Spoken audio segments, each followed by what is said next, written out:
Fala pessoal, sejam todos muito bem-vindos a mais um episódio do TurboCast. Hoje eu tenho o prazer de receber ele, que dropou a UFRJ antes mesmo de se tornar um engenheiro não praticante, cofundador da Zapfit, Felipe Nunes, o famoso Felpão. Irmão, Sim. Seja bem-vindo. Tamo Espero junto. que a gente tenha um papo muito massa aqui. Pra gente começar, não poderia ser diferente. Quem que é o Felipe no mercado em 30 segundos? O Felipe é um jovem empreendedor que se juntou aí com alguns malucos para montar o maior ecossistema fitness do Brasil. E tá na batalha. Tô na batalha diariamente aí. Falando nisso, a TurboCast tá virando aí a máfia da Zapfit. Tá faltando só o Caião agora. Como é que vocês se dividem lá entre sócios, atribuições e responsabilidades? Tá, fechou. Cara, desde que a gente começou, cada um ali já tem um background, né? Mais ou menos uma experiência. Então o Nathan, que quando a gente começou, foi junto com o Nathan, ele é mais a parte do rosto. Então, ali a gente começou com ele, tinha 200 mil seguidores, a gente levou ele a mais de 2 milhões de seguidores. Então, ele tá muito na parte do produto, da parte da entrega, como funciona a parte nutricional, etc. E de ser a cara também do que a gente vende. O Caio já tem bastante experiência com comercial, então ele já foi head comercial de algumas empresas, então ele toca a parte do comercial. Ele também tá no dia a dia ali da operação da entrega, como ele já participou do processo comercial, ele também sabe como lidar com gente ali, com o processo. O Moreno, quem já viu e já conhece ele, é a figura também. Ele tá muito na parte do branding, na parte do storytelling, do orgânico. Então, basicamente, todo o conteúdo que a gente faz de forma orgânica e todo o storytelling, etc., é o Moreno que pensa, o branding, como que a gente vai pensar, tanto o branding do Nathan quanto o branding das Zapfit, tudo sai da cabeça dele. E eu fico mais na parte de funil, copy, tecnologia, fica mais comigo disso daí. O que me levanta aqui é o seguinte, quem que é o financeiro? O financeiro fica comigo também. Acaba ficando, né? Recrutamento e seleção. Recrutamento, cara, hoje a gente recruta meio que cada um no seu setor toma conta disso daí. Então, por exemplo, o Moreno tá precisando de alguém pro time de marketing, ele vai lá e toma conta disso. O Caio tá precisando de alguém pro comercial, ele mesmo já toma conta, eu tô precisando de alguém pro meu setor, sou eu, é meio dividido assim hoje em dia.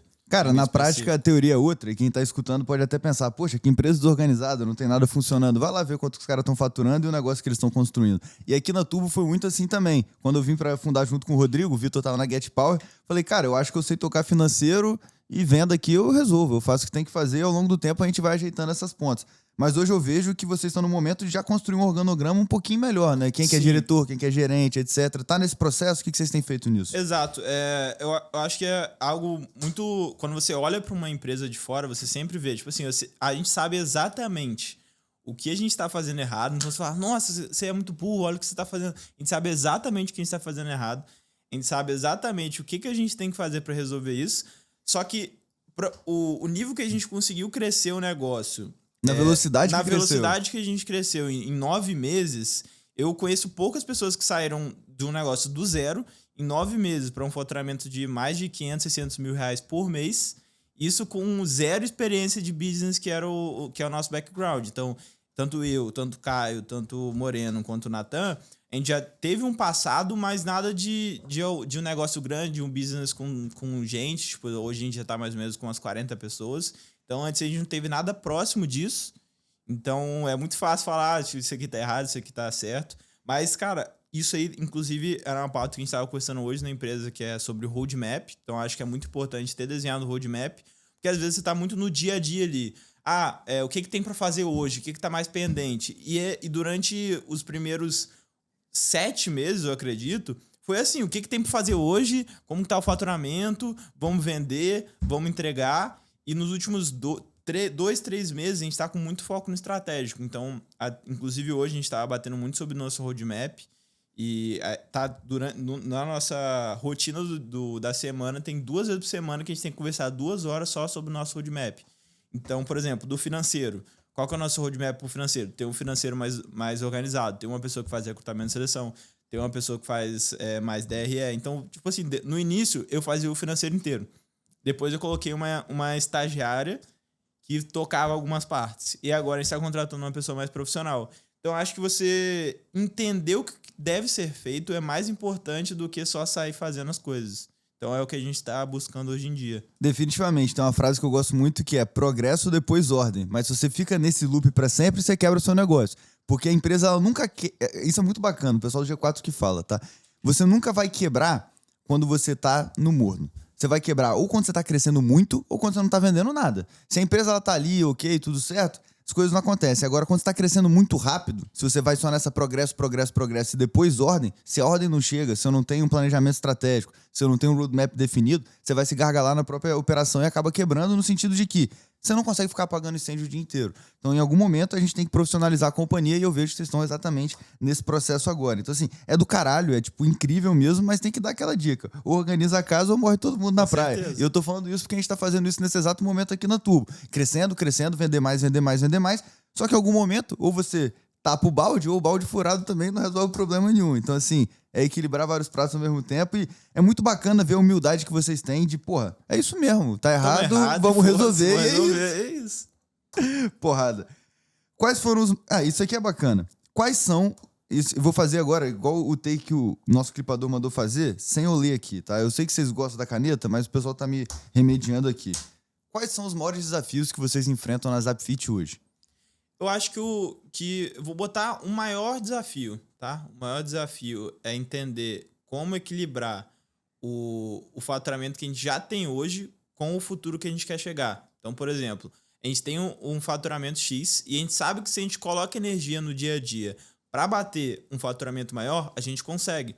Só que ao mesmo tempo, se a gente foca 100% no faturamento do dia a dia, a gente esquece do longo prazo. Então acontece muitas vezes, por exemplo, Moreno, eu preciso do seu foco aqui no dia a dia para fazer as sessões de stories. A gente vai lá, aumenta o nosso faturamento em 10%, só que aí o branding que a gente teria que estar construindo para o longo prazo dá errado, porque a marca não saiu, não fez o rebrand.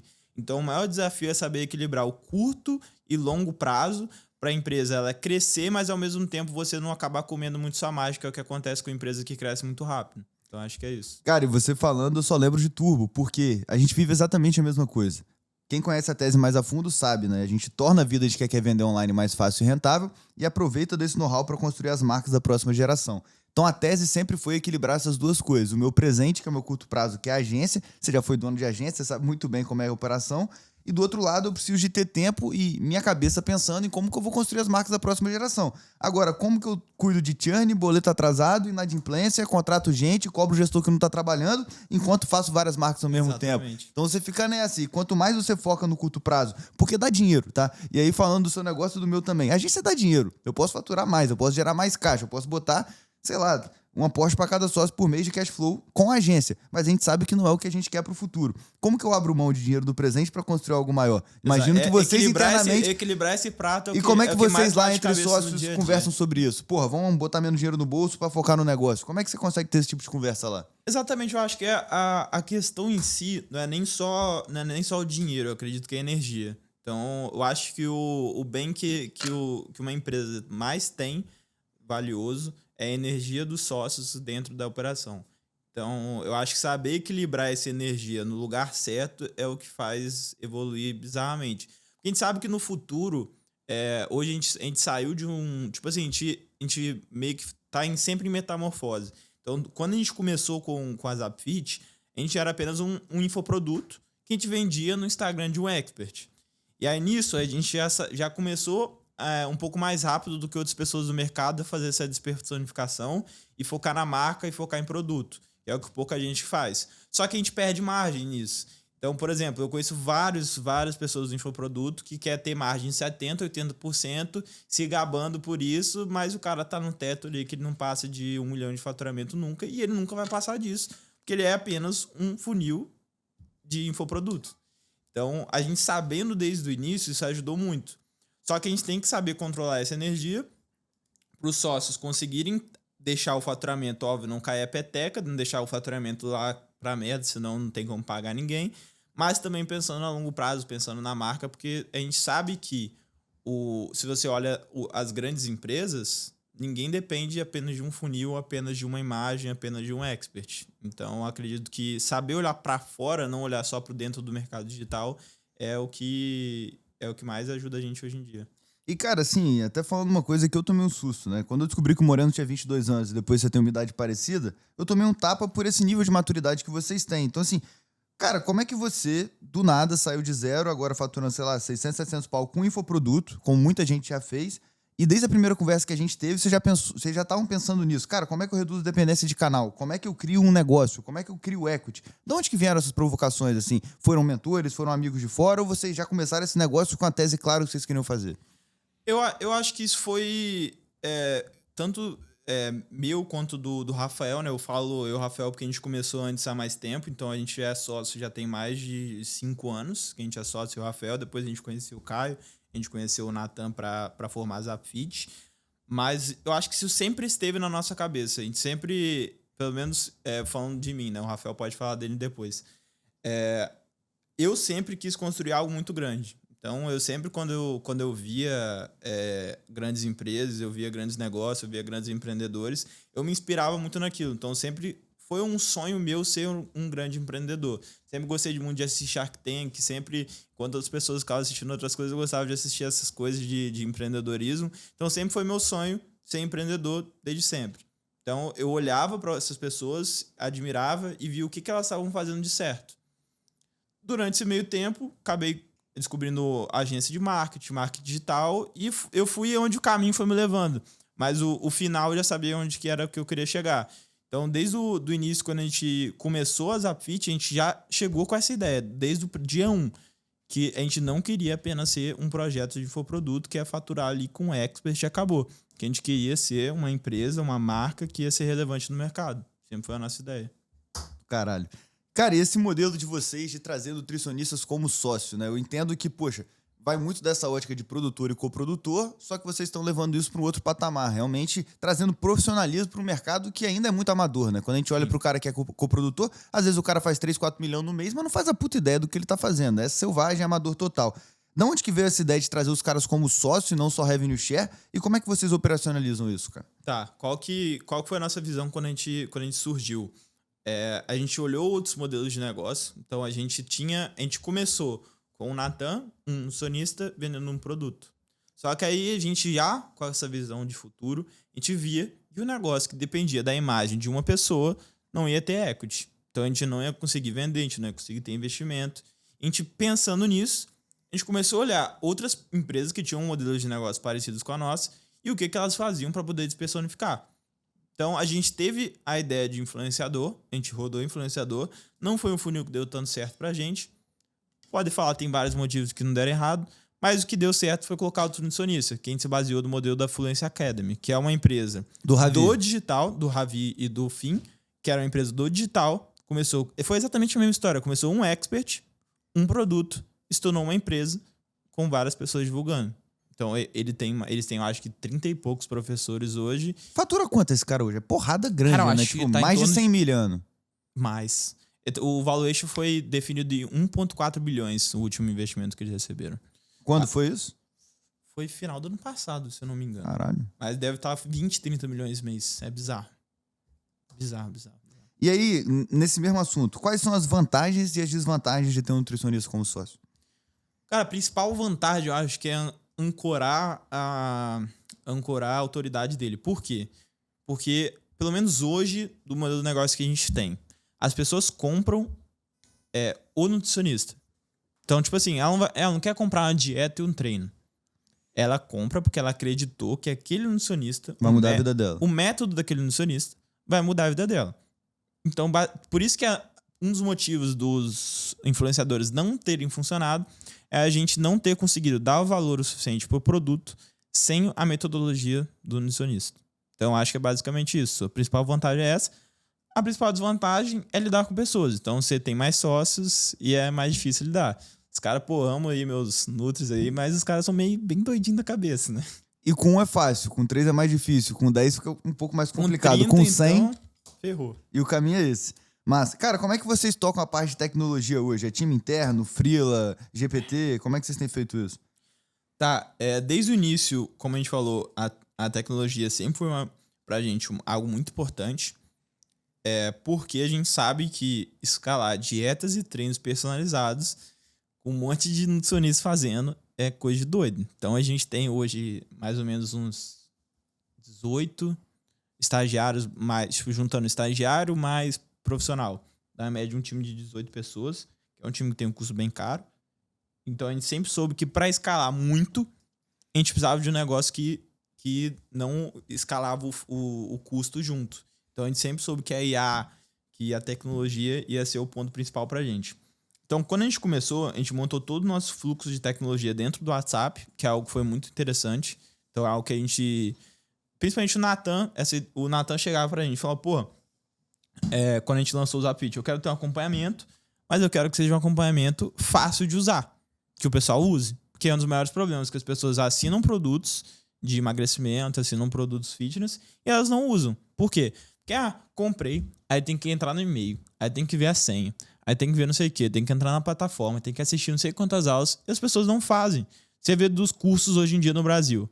Quantos por cento das pessoas assistem esse curso? Eu acho que menos de 10%. Então a gente falou... Eu ia falar esse número, mas tem esse dado mesmo. Acho que é 80 e poucos por cento nunca nem abre. Nunca nem abre. Então, sabendo disso, a gente não queria ter um produto merda. Então a gente falou, porra, o que é a coisa mais fácil pro brasileiro usar? O WhatsApp. Todo mundo tem uma conta no WhatsApp, todo mundo usa o WhatsApp. Então vamos fazer um acompanhamento dentro do WhatsApp. Mas eu não quero mandar um forms. Eu quero que as respostas seja tudo dentro do WhatsApp. Então, desde o início, o primeiro protótipo que a gente não tinha dinheiro para lançar. Então a gente tinha R$5.000 para startar. Só que eu falei, pô, vou gastar os R$5.000 com marketing. Quem que vai fazer o MVP? Eu que fiz. Então eu fiz o chatbot, eu programei a parada, ficou acho que uns 30 dias rodando com esse MVP. Só que a gente sabia que a gente não podia ficar com aquilo para sempre. Então a gente pensou, quem que a gente conhece que consegue fazer essa parada rodar? E o Caio conhecia o Corumbá, que era um programador maluco do IME, que já tinha passado em primeiro lugar, sei lá, passado no campeonato de robótico, que era absurdo. A gente sentou com o Corumbá, falou, Corumbá, isso aqui, a gente não tem dinheiro, mas a gente sabe que isso aqui vai ser foda. E o cara tinha bastante gratidão pelo Caio, pela história que eles têm junto. E ele foi lá e falou, pô, vou fazer a parada pra vocês. Então, desde o início, a gente começou só com o Corumbá, fazendo tudo, assim, literalmente tudo. Então, toda a nossa parte de entrega do produto, conexão com o WhatsApp, automação das planilhas, automação do... Então, tudo é 100% feito pelo Corumbá. Óbvio que ele tem a equipe dele, que ajuda ele a tocar, só que era 100% de forma terceirizada. Só que isso a gente sabe também que é outro ponto que no equity também atrapalha. Só que é aquela questão da balança que a gente volta sempre para isso. A que ponto eu vou conseguir uma pessoa que é tão boa quanto o Corumbá pagando o que eu pago para ele? Nunca. Exatamente. Então, a gente até estava conversando sobre isso recentemente.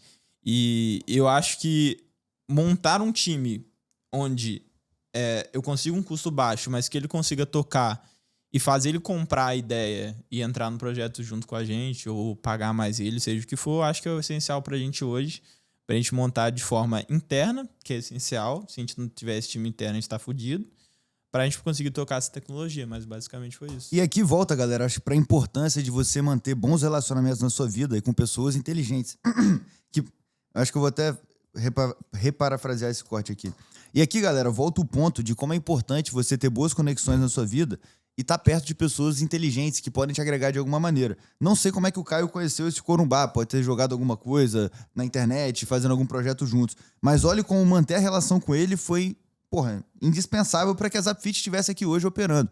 E eu tenho amigos assim na minha vida que, por exemplo, agora é o nosso videomaker aqui, Denis Alves, que apareceu igual um canhão e transformou o audiovisual da empresa. Por que ele tá aqui? Porque lá atrás a gente conversou, lá atrás a gente criou uma conexão, em algum momento a gente veio a fazer negócio junto. Então, a vida pra mim é isso, cara. Eu sempre falo, a vida não é uma corrida de 100 metros, é uma maratona. Então, poxa, faça boas conexões, gere valor pros outros, e é o que você falou. Tinha uma gratidão ali de alguma coisa que o Caio fez pra ele no passado, ele veio e entregou a parada. E, cara, falando de IA, o que vocês têm usado de IA no dia a dia, na operação, para atender cliente, interno, externo? O que vocês têm usado de IA nas Zapfit? Cara, os sócios, a gente tá usando absurdamente o dia inteiro, tudo. Então, por exemplo, a gente tava com um problema recentemente que o Rafael, que é um dos sócios, ele tava tocando as sequências de stories dos nutricionistas. Então, tipo assim, o Rafael, ele precisa estar na visão estratégica do negócio e ele tava numa posição que era que tomava muito tempo dele. Então, tipo assim, uma sequência de stories, ele demorava 2 horas pra escrever. A gente tem 3 nutricionistas. Tem que postar 12 vezes por semana. Ou seja, ele ficava todo dia, umas 2 horas, escrevendo sequência de stories. Falei, cara, isso não pode continuar assim. Tem que resolver essa porra. Aí o que eu fiz? Eu falei, quem que é conhecido no Brasil por saber fazer sequência de stories? Copy. Betina. Fui lá, comprei a porra do curso dela. Baixei todos os PDF do curso. Criei um agente GPT. Treinei com todos os documentos. Peguei um menino que trabalha com a gente lá. Mandei ele lá no stories do Natan. Transcrever as sequências que mais deram resultado. Jogar tudo num PDF. E mandar pra esse GPT também. Treinei com todo esse conhecimento. Expliquei o que ele tinha que fazer. Pronto. Agora, a gente pegou alguém da equipe. Quando alguém da equipe vai criar uma sequência de stories, ele conversa com essa mulher e cria a sequência de stories. Aí o Moreno ganhou 2 horas do dia dele. Pode me, E me dar um presente, E Moreno. você na sua empresa é literalmente tudo que você faz, que você acha que só você consegue fazer, que você não consegue delegar pra ninguém. Existe o melhor estagiário do mundo. Se você treina ele bem, ele entrega o que você precisa, não é isso? Algo que eu tô, tipo assim, botando muito na minha cabeça é que o trabalho de um bom gestor, de um bom sócio de uma empresa é potencializar o trabalho de outras pessoas. Então, eu acho que é a maior função de um gestor, potencializar o resultado de outras pessoas. Gestão de alta performance. O output do líder e o output dos seus liderados. Foda-se o que você tá entregando. O que esse monte de gente que tá embaixo de você tá fazendo? Exatamente. Cara, se você consegue, por exemplo, pegar uma função que você faz e coloca alguém pra fazer, cara, você acha que só eu consigo fazer.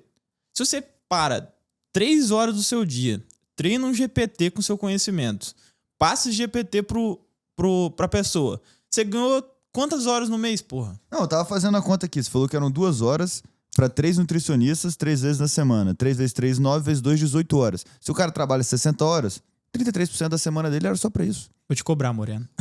E Filipão, agora falando de stack de ferramentas, o que vocês usam lá no dia a dia? De CRM, interno, para gestão da equipe, para os clientes operarem? Eu sei que a parte da Zapfit é muito no WhatsApp, mas vocês como empresa usam vários sistemas. O que vocês usam hoje? Sim. Cara, a gente usa muito Sheets, então a gente usa muitas partes do Google, né? Todo mundo tem acesso às contas. A gente usa muitos Sheets para controle das operações, porque a gente tem banco de dados, etc.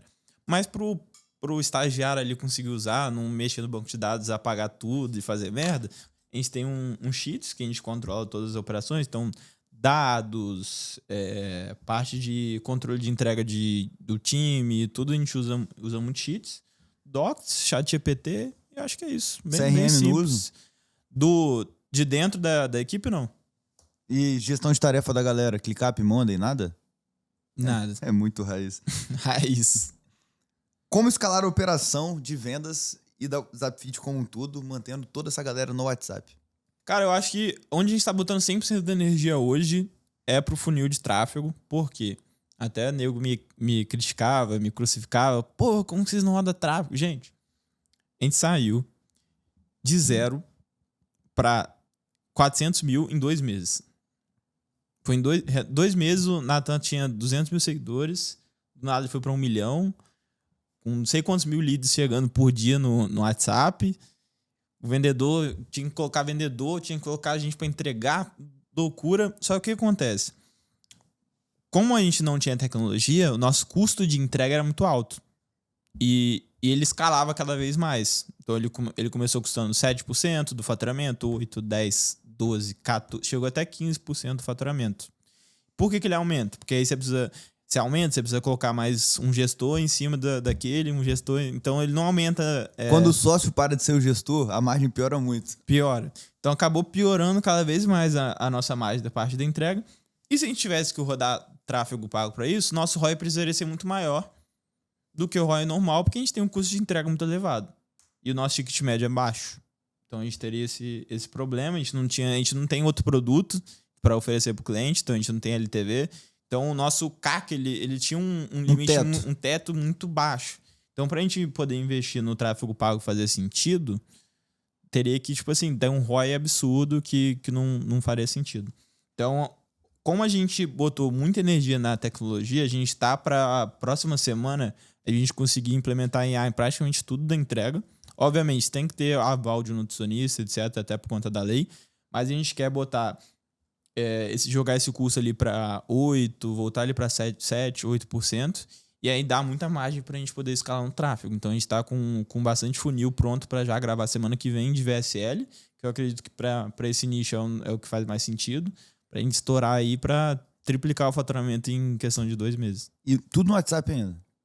A entrega? Sim, tudo no WhatsApp. Essa aqui é boa. Como é que eu faço para equilibrar a criatividade, inovação e execução dentro da empresa? Por quê? São sócios que todos pensando no próximo milhão, no próximo produto, no próximo negócio, mas ao mesmo tempo eu tenho que ter a boleta para emitir, a nota para fazer e o cliente para atender. Como é que equilibra isso dentro da empresa? De, porra, tem 1 milhão ali, tem a porrada com a execução do dia a dia que precisa ser feita. Cara, eu acho que tudo é planejamento. Então, planejamento e rotina. Então, a gente até incluiu na semana passada para essa, na nossa rotina, 2 vezes na semana a gente vai ter uma reunião de roadmap.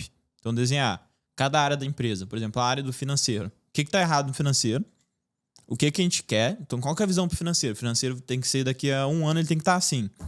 E qual que é o passo a passo para ele estar assim? Quem que é o responsável por aquela tarefa? E até quando tem que estar pronto? Basicamente isso. Como a gente brinca aqui, prazo, responsável e vamos. Tem segredo, tem segredo. E aí nisso eu já emendo uma próxima pergunta. Como é que vocês fazem hoje para tomada de decisão, né? Vocês têm um framework definido, cada um toca a sua própria área de forma arbitrária e vocês só decisões mais importantes levam para conselho. Como é que são as decisões entre sócios para o direcionamento da empresa? Quem manda, quem ouve quem, como é que vocês fazem isso? Basicamente, cada setor, cada um fica responsável. Então, por exemplo, o setor de marketing do Moreno, ele fala. O meu setor, eu dou aval também, o setor do Caio também.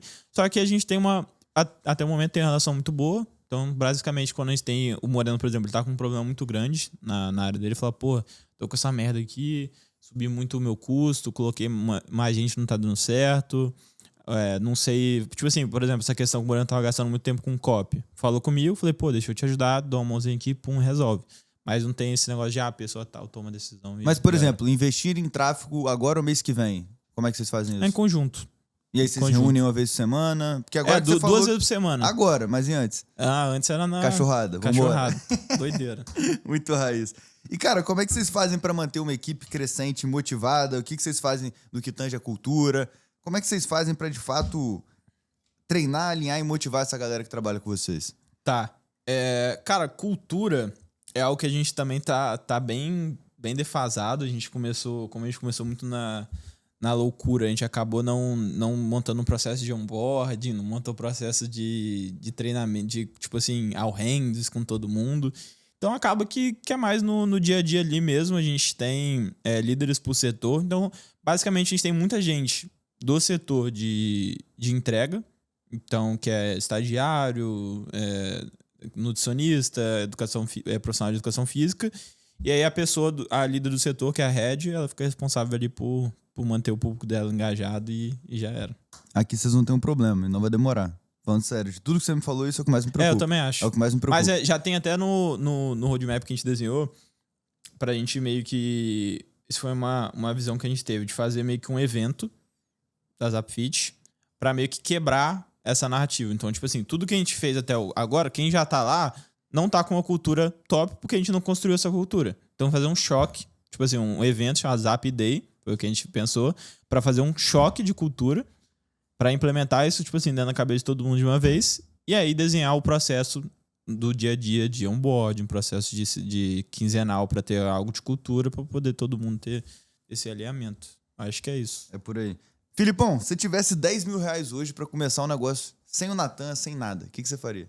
Cara, eu começaria alguma prestação de serviço e ignoraria esses 10 mil reais. Isso é meio controverso, mas eu acho que esses 10 mil reais não faria diferença. Então, eu acho que o principal seria prestar algum serviço, principalmente na internet, que é o jeito mais fácil de aprender alguma coisa. E tem muita gente pagando R$1.000 uma landing page aí que você demora, tipo, 2 horas para fazer e consegue entregar um monte aí em pouco tempo. Então, teve até um trabalho numa universidade que o professor fez uma pergunta parecida com essa. E, na verdade, foi o trabalho que ele tinha que fazer. Cada grupo tinha que começar, eu acho, com $100, $1.000, não lembro o valor exato. E quem conseguisse mais dinheiro no final de 24 horas até a aula do dia seguinte, ganhava o prêmio. E aí o time que teve maior resultado, eles ignoraram esse dinheiro que eles receberam, pegaram e venderam a oportunidade para uma empresa anunciar durante a apresentação do trabalho que tinha mais de 1.000 alunos na universidade. Então, é pensar fora da caixa. Tipo assim, esses 10 mil aí não vai fazer diferença. Pô, irado isso. E é engraçado como a galera que empreende mesmo, todo mundo fala, cara, começa prestando serviço. Você vende sua hora por dinheiro, você já sabe alguma coisa, alguém vai pagar. E você não precisa de um custo muito alto para começar, que você vai, tipo assim, vai O lançar custo um sou produto. eu, né? Você precisa comprar um produto para você vender. Você vai usar o seu conhecimento que você já tem para prestar alguma coisa, custo zero, e ganhar um valor muito bom sobre isso, basicamente. E se o negócio fosse a Zapfit? Se não fosse a Zapfit, se eu fosse começar a Zapfit do Você zero, começou com 5 mil. Você tá começando com 10, 10 é 2 mil. vezes mais É fácil. até mais E aí? fácil. Eu acho que... Sem o Natan. Eu acho que a forma mais fácil é encontrar alguma pessoa que tem muito carisma na internet. Então, encontrar alguma pessoa que tem potencial, não necessariamente ela precisa ter seguidor, mas que se você vê a pessoa, você olha assim, essa pessoa aqui vai estourar. E você investe isso aí, faz um mini lançamento ali, que se o cara for bom, você botar 10 mil reais, vai voltar, não tem como não voltar. Seria 100% na ótica de Good Day, de que vocês fizeram, que pega um cara que tem uma audiência, que é um caminhão de dinheiro, que ele não tá recolhendo nem um centavo, faz uma sociedade com ele e explita o lucro, é isso? Exatamente. E faria isso em qualquer segmento? Depende, se for um segmento viral, acho que isso é muito importante. Não dá pra você querer vender um produto, por exemplo, de B2B, tipo um produto de psicólogo para psicólogos e querer viralizar o cara e querer crescer em cima disso daí. Eu faria no digital também, que é algo que eu tenho know-how, mas eu faria de outra forma, sem usar a viralização. Como crescer um negócio no digital sem a viralização? Tá, eu acho que o mais importante é tráfego. Então, se você tira a viralização, o que sobe para você ali é o tráfego. E você precisa de um funil muito bem desenhado. Então, eu acho que depende muito de mercado para mercado, qual que é o funil que é mais validado, se é pesquisa. Então, por exemplo, se eu pego um psicólogo que vai vender para psicólogo e não vai ter viralização. Eu pego os psicólogos que estão tendo mais resultado, vejo o que eles estão fazendo e faço igual. É engraçado que quando eu falo sem viralização, você esquece do conteúdo, né? O conteúdo de verdade, do YouTube, do Instagram, vocês não olham pra isso, né? Não.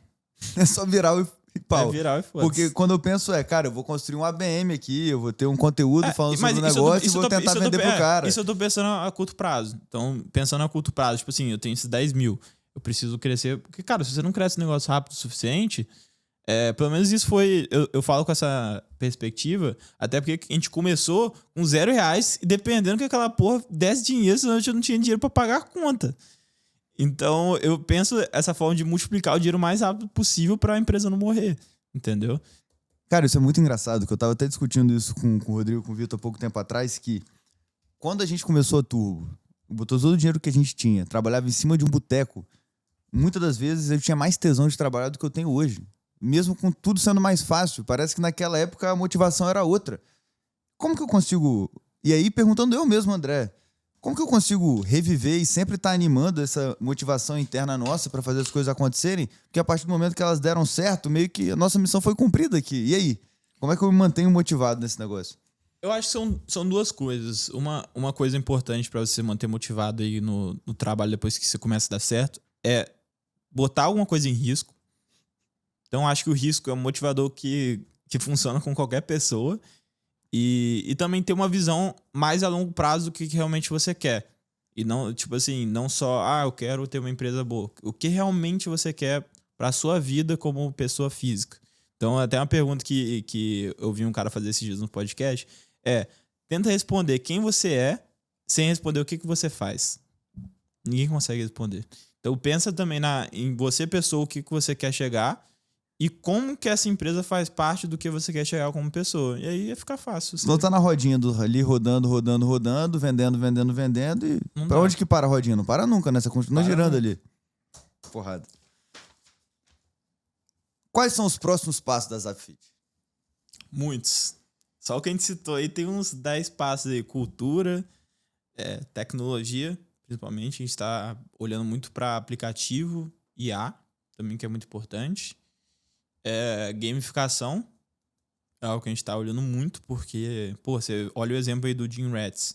O que os caras fizeram em tão pouco tempo foi, tipo assim, bizarro. Tudo bem que é um modelo diferente, um modelo freemium, mas foi um negócio E viral. vocês já não deveriam ter um modelo freemium? Concordo. O aplicativo tá com essa ideia dentro dele. E organizar a casa. Mas isso aí é um processo diário ali pra gente executar. E a pergunta de $1 milhão, vão captar quando, irmão? Cara, a gente já montou um roadmap pra captação, porque eu acho que a gente tem, antes de captar, é importante a gente organizar algumas coisas dentro de casa. Então a gente, não dá pra gente querer captar sem ter o financeiro organizado, senão o cara vai rir da nossa cara.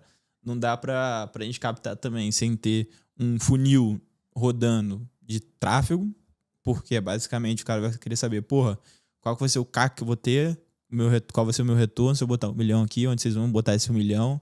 Então a gente tá desenhando isso já, para daqui mais ou menos uns 3, 4 meses a gente buscar a primeira captação. Conte com a gente pra isso, e eu acho que vocês estão nesse momento desde a primeira conversa que eu tive com vocês. E muito irado, mais uma vez, o nível de maturidade do Moreno na reunião falando, cara, eu preciso ter uma clareza maior dos números, eu preciso ter mais canais de aquisição, eu preciso ter uma visão melhor de qual que é o futuro pro cara acreditar em mim. E normalmente o cara que tá captando dinheiro não pensou em porra nenhuma dessas, só fala, me dá $1 milhão. Exatamente. Como eu falei antes, eu gosto pra caralho de Shark Tank. Então eu já assisti, Eu já assisti todos os eu já assisti que existem, todos os episódios que existem. Todos. Você vê, até... Do Brasil, da Colômbia, da Austrália e dos Estados Unidos. Acabou os episódios do Brasil, eu comecei a assistir episódios gringos, porque... Pra entender realmente o que essas empresas tinham de diferente e o que as empresas que foram investidas chamaram a atenção desses investidores. Porque, cara... querendo ou não, né? Eu falo, eu não quero vender parte da minha empresa, eu quero continuar aqui. Cara, você nunca vai ser grande. Não tem como. Se você quer crescer rápido e quer crescer antes de ser engolido, você precisa de receber investimento, cara. Não tem o que fazer, não tem pra onde correr. Você não tem dinheiro, você não consegue fazer muito dinheiro a curto prazo, antes de, principalmente se você tiver um negócio muito bom, de alguém vir e fazer um negócio melhor do que você tá fazendo. Então, aquilo que a gente tava conversando. A gente sabe que a gente faz é muito foda, mas um cara com muito dinheiro, 50 milhões, 100 milhões, ele vai lá e acaba com a gente do dia pra noite. Então, a gente sabe disso, isso é muito importante, e a gente já tá 100% desenhado para poder fazer isso daí e crescer rápido, que é o que toda startup faz, que recebe o primeiro investimento, faz a rodada série C, série B, série A e vai... A vida, ela é curta demais pra gente crescer organicamente, então fica a primeira questão. É óbvio que você conseguiria orgânico, mas... captando anabolizado é muito mais rápido. E quando você tá mexendo em tech, acho que o que você colocou é defesa, sobrevivência. Se eu não capto agora e começo a buildar algo que vai me diferenciar dos outros, a gente tá falando de moat, de vantagem competitiva, fudeu. Então, nesse universo de tecnologia, ou você capta e constrói seu diferencial, ou um chinês vai te tomar, mano. Não tem jeito. Qual a maior cagada que vocês fizeram em 2024? 2024.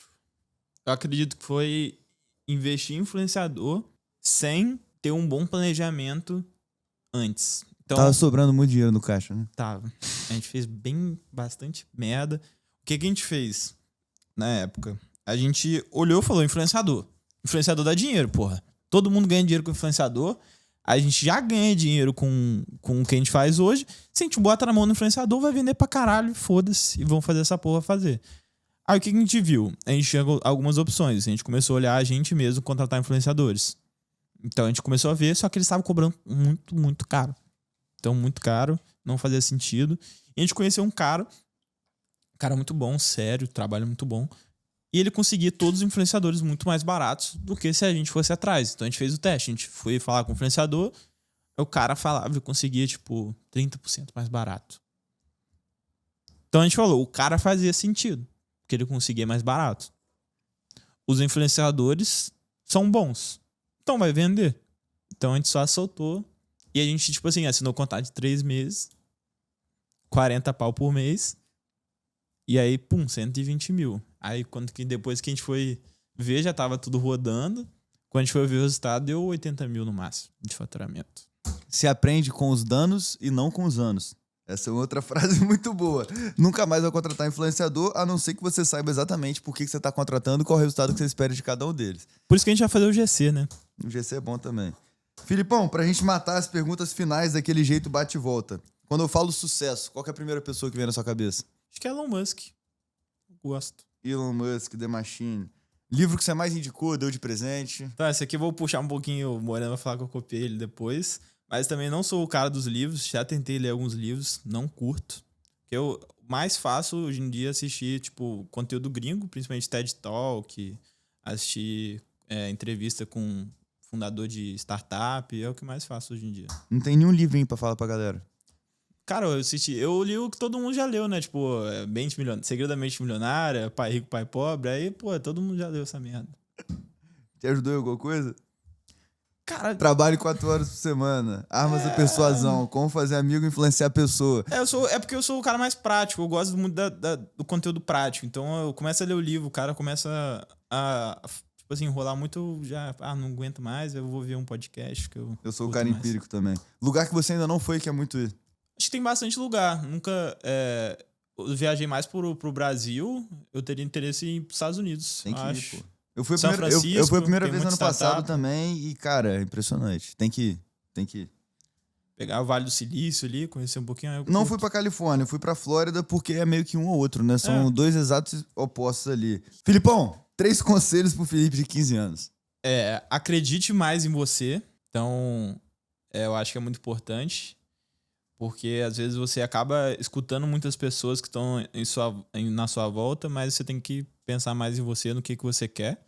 Então, teve alguns erros que eu tive na minha vida, que foi porque eu acabei escutando outras pessoas, querendo deixar as pessoas felizes, e acabei fazendo tipo a faculdade, que eu saí, etc. Estude, então, mesmo que não seja pelo meio tradicional, sempre mantenha estudando, que eu acho que é muito importante. Todo conhecimento que você tem, inglês, conhecimento com tecnologia, eu acho muito importante. E eu acho que eu teria focado um pouco mais em programação também, se eu pudesse. Eu acho que é algo que mesmo você podendo contratar pessoas, você sabendo é sempre interessante. Né? Eu me pego nessa, deveria saber mais. E pra fechar, a frase da semana. Faça o que tem que ser feito no dia a dia, mas não deixe de pensar e organizar o seu futuro. Porrada, que senão você não faz nenhum nem outro, não é isso? Irmão, brigadão pela presença. Tamo junto. Galera, quem gostou desse podcast, não deixe de se inscrever no canal, deixa o like, deixa aqui nos comentários a próxima pessoa que você quer ver nessa mesa aqui no TuboCast. Tamo junto, bora vender e vamos com tudo.